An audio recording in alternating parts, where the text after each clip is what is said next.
Hi mga kasawi, magandang umaga po sa inyong lahat. Naway nasa mabuti kayong kalagayan kung saan man po kayo naroroon.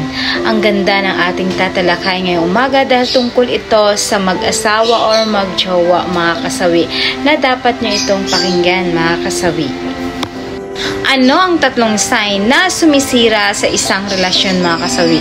Alam ko na marami kayong makakarinig dito. Ang una nating sign mga kasawi is third party. Alam mo ba kapag once ang mag-asawa ay nagkaroon ng third party ang bawat isa sa inyo mga kasawi? Ito yung pinaka number one na sumisira sa isang relasyon. Siyempre hindi na nakapokus ang isa't isa sa inyo mga kasawi.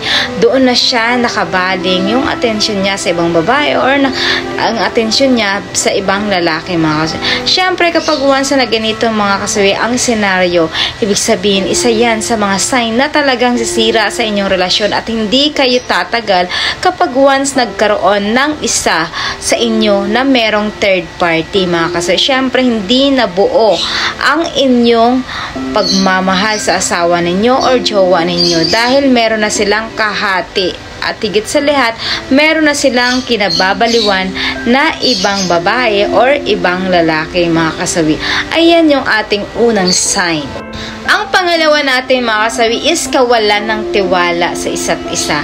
Alam mo ba mga kasawi kapag once na nagkaroon nga ng third party yung ating number one kanina, syempre mawawala na kayo ng trust sa inyong mga asawa or jowa.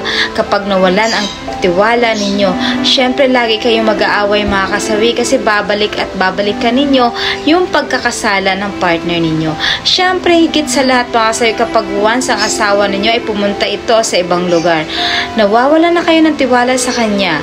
Lagi na lang kayo mag-aaway dahil syempre lagi ka lang sabihin mo na baka merong babae ka dyan, merong kang lalaki dyan dahil syempre nawala na ka na ng tiwala sa asawa mo.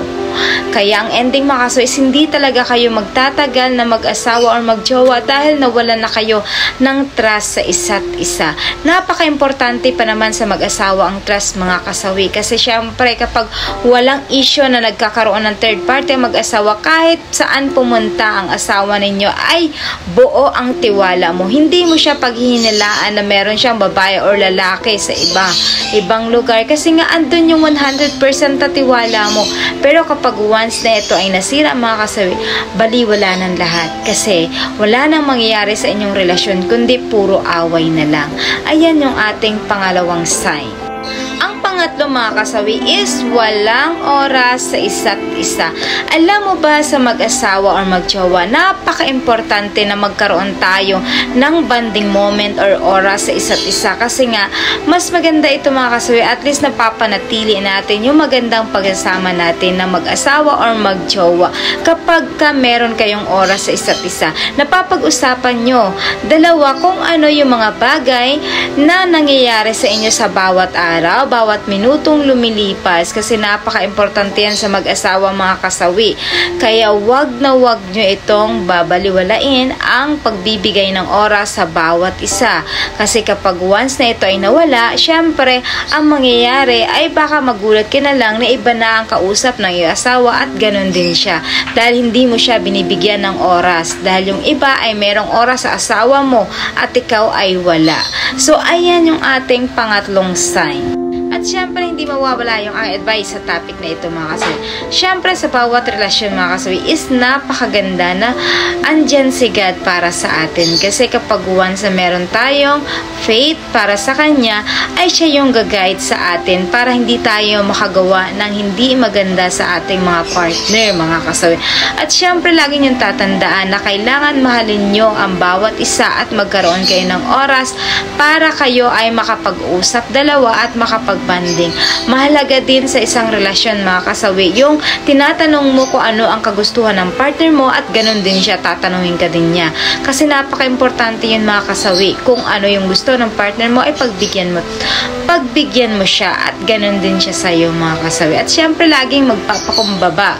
Kung wala namang hindi magandang tutunguhan ang mga pagdidiskusyon nyo dalawa ay wag nyo nang ituloy pa. Magpakumbaba ang bawat isa. Syempre kapag galit ang misis, wag nang hintayin na magagalit din yung asawa ninyo. Kailangan kapag galit ang mister ninyo, ay lalambingin nyo lang ito mga kasawi. Dapat palaging balance. Kapag galit ang isa, pakumbaba ang isa.